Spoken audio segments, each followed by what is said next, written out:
সৌগতা এবং আমি গিয়ে কথা বললাম।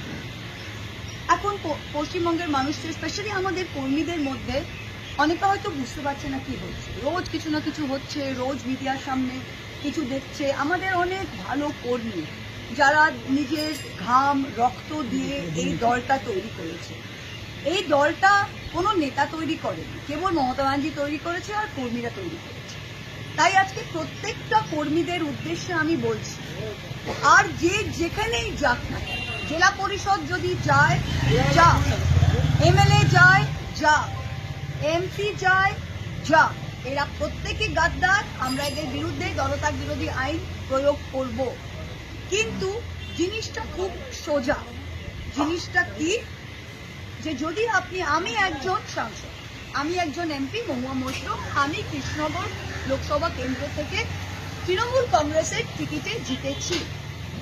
আমি 60,000 ভোটে জিতেছি এবং আমার মুখ দেখে কেউ ভোট দেয়, মমতা ব্যানার্জির মুখ দেখে ভোট দিয়েছে এবং আমি দলের প্রতীকে নির্বাচিত। প্রত্যেকটি সাংসদ, 28 জন সাংসদ, নুরুলদা মারা গিয়েছে, 28 জন সাংসদই যারা রয়েছে তারা তৃণমূল কংগ্রেসের নির্বাচিত সাংসদ। দে আর নট ইন্ডিপেন্ডেন্ট। আমাদের আসলে প্রবলেম কি, যে এটা দিদিমণিরও আমাদের আজকে বাধ্য হয়ে বলতে হচ্ছে যে আমরা যখন অনেক এমপি, সবার শিক্ষার মান তো এক হয় না, তো অনেকে নিজেরাই হয়তো কনস্টিটিউশন অফ ইন্ডিয়াটা কোনোদিন পড়েনি। তিনটে জিনিস দেখতে হবে, এক হচ্ছে আইনত দিক থেকে দেখতে হবে, দুই হচ্ছে নৈতিক দিক থেকে দেখতে হবে, আর তিন হচ্ছে রাজনৈতিক দিক থেকে দেখতে হবে। প্রথমে আমি আইনত দিক থেকে দেখি। আইনে কিন্তু এটা একদম সাদা এবং কালো। আইনটা কি? আইনটা কনস্টিটিউশন অফ ইন্ডিয়া, দেশের সংবিধান, 10th শিডিউল। সবাই আপনারা এটাকে পরিষ্কারভাবে পড়তে পারেন।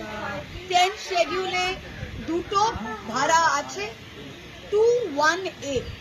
10th শিডিউলে 2(1)A তে কি লেখা আছে, যে কেউ যদি স্বেচ্ছায়, ভলেন্টিয়ারিলি তারা যদি নিজের মেম্বারশিপটা দিয়ে দেয় তবে সে ডিসকোয়ালিফাই হবে।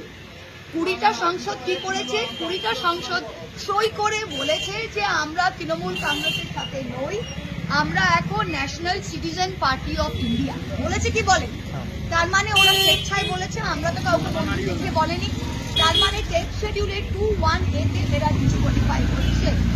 সেকেন্ড কি, 10th শিডিউলের 4 নম্বর ধারায় কি লেখা আছে, যে মার্জার, ওরা বলছে আমরা মার্জার করছি। মার্জার মানে একত্রিত হওয়া। মার্জার লেজিসলেটিভ পার্টি করতে পারে না, পলিটিক্যাল পার্টি করতে পারে। পলিটিক্যাল পার্টি আর লেজিসলেটিভ পার্টির মধ্যে পার্থক্যটা কি? একজন মা, একজন সন্তান। আমি প্রথমে তৃণমূল কংগ্রেসের মেম্বার হয়েছি, তবে আমি সাংসদ হয়েছি। আমি তৃণমূল কংগ্রেসের মেম্বার না হয়ে আমি তৃণমূল কংগ্রেসের সাংসদ নির্বাচিত হতে পারি না। তাই সিমিলারলি লেজিসলেটিভ পার্টি বা parliamentary party is a part of the political party.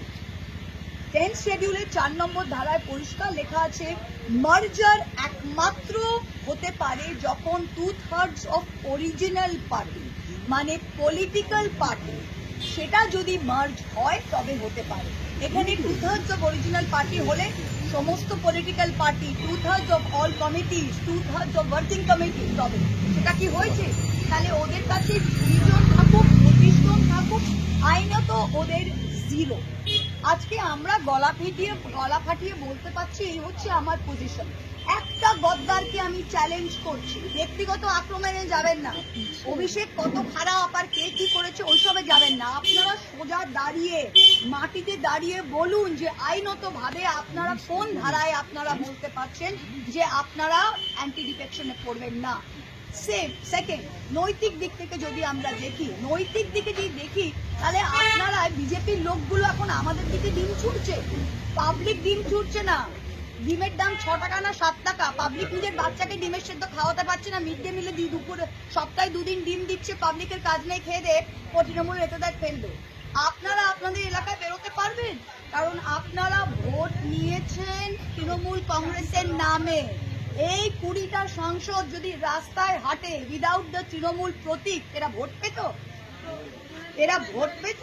R 80টা MLA মধ্যে এখন 60 জন না 65 জন বড় বড় কথা বলছে, এক মাস আগে আপনারা এই দলের প্রতীকে দাঁড়িয়েছিলেন।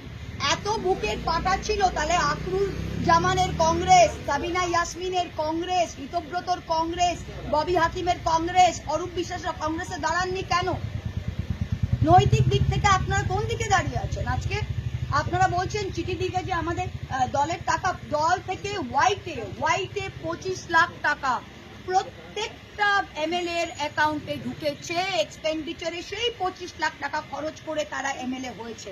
আজকে তারা বলার চেষ্টা করছে যে ব্যাংক অ্যাকাউন্টে হ্যান হয়েছে ত্যান হয়েছে। এগুলো ফুললি কমপ্লায়েন্ট, লিগালি অডিটেড, প্রত্যেকটা পলিটিক্যাল পার্টির অডিটেড অ্যাকাউন্টস থাকে। 3 নম্বর, রাজনৈতিক দিক থেকে তারা এই বললাম না, এই কোটি কোটি টাকা আর ভয়। কিসের ভয়? ভয় কিসের? আমাকেও ইডি সিবিআই গেছিল, আমার ভয় নেই। ভয় কিসের? ভয় হচ্ছে নিজের সম্পত্তি বাঁচাবো, ভয় হচ্ছে আমার আলামিন মিশনের স্টেক আছে সেটা বাঁচাবো, ভয় হচ্ছে আমার ক্যারিয়ার শেষ, কোন কালে আমি অভিনেত্রী ছিলাম সেটা শেষ, কোথায় 2-3টে শো আছে সেগুলো ক্যান্সেল হবে। ভয় কিসের? বড়দায় আমি ইললিগালি জমি দখল করেছি, হাইকোর্ট আমায় ডান্ডা মারছে, সেগুলো ভয়। ভয় কিসে? নিজের পাপের ভয়। আজকে নিজের পাপের ভয় আর টাকা খাওয়ার জন্য গেছে। আমি লিখে দিতে পারছি যে এদের যদি এইটুকু রাজনৈতিক বা নৈতিক সেন্স থাকে, তৃণমূল কংগ্রেস পছন্দ নয়, নো প্রবলেম। অভিষেক পছন্দ নয়, নো প্রবলেম। মমতাদি কথা শোনে না আপনার, খুব ভালো। বাসুনিয়া সাহেব আপনাকে কোনো অসিত মাল বলছে, আমায় কোনোদিন মমতাদি ডাকেনি। আল্লাদি 2বার এমএলএ এমপি হলেন মমতাদির মুখ না দেখে। যান না, নিজের মুখে একবার লড়ে দেখান না। বাসুনিয়ার বউ নিজে এমএলএ, সে এমপি, সে বলছে আমার সাথে ডিসকাশন হয়নি। ডিসকাশন হয়নি তোর বউকে কি আমরা রাস্তা থেকে তুলে টিকিট দিলাম যে তোর সাথে ডিসকাশন হয়নি?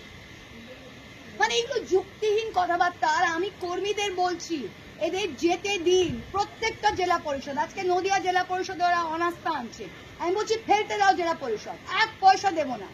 10 জন এসে তারা জেলা পরিষদ, এদের আমরা জিতিয়েছি, কর্মীরা জিতিয়েছে। আজকে জেলা পরিষদের নির্বাচিত সদস্যরা বলছে আমাকে 10 লাখ টাকা দিন, আমি অনাস্থা পুড়িয়ে দেবো। দরকার নেই, ফেলে দাও, দরকার নেই, ইস্পার উস্পার হোক। আমরা 5 জন দাঁড়িয়ে থাকবো, কিন্তু এই দলকে আমরা তুলবো। বাংলার 2,60,00,000 ভোটার ভোট দিয়েছে বিজেপি বিরোধী ভোট। তারা বিজেপিকেও ভোট দিতে পারত, দেয়নি, আমাদের দিয়েছে। সেই ভোটটা মমতা ব্যানার্জির ভোট, তৃণমূল কংগ্রেসের কর্মীদের রক্তের ভোট। এই ভোটটা কোনো মেম্বার যদি ভাগতে চায়, ভাগো। নতিটাকা 1 পঞ্চায়েতে আপনারা পঞ্চায়েত ফেলবেন, ফেলেন। এই দুটো চোর মেম্বারকে নিয়ে ভোট চাইতেও যেতে পারছি না, ফেলেন। জেলা পরিষদ ফেলবেন, ফেলেন। যে যাবার যান, কর্মী থাকবে, কর্মী তৈরি করেছে, আর মমতা ব্যানার্জি থাকবে। আর আমরা যদি 7-8 জনও থাকি, আমরা কিন্তু বিজেপিকে ফিনিশ করে আমাদের দেশটাকে বাঁচাবো। এইটাই আজকে আমাদের বলার আছে। आपने बोला कि दल त्याग कानून का इस्तेमाल करेंगे। Yes. वो जो 20 हम लोग ऑलरेडी डिस्क्वालिफिकेशन पिटीशन दे दिया।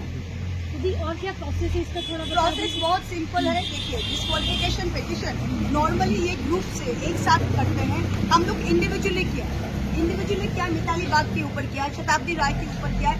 हर केस में हम लोग ने एग्जाम्पल दिया है कि ये वॉलंटरीली कहा है कि हम तृणमूल कांग्रेस के साथ जुड़े नहीं चाहते हैं। दैट मीन्स 10th शेड्यूल का 2(1) में ये डिस्क्वालीफाई होता है, प्लस ये 4 में 10th शेड्यूल का पार्ट 4 में ये खुद ही बोला है कि हम क्या नेशनल क्या पार्टी है, जो पार्टी का नाम ही नहीं जानता है, उस एनसीपी पार्टी के साथ हम जुड़ेंगे।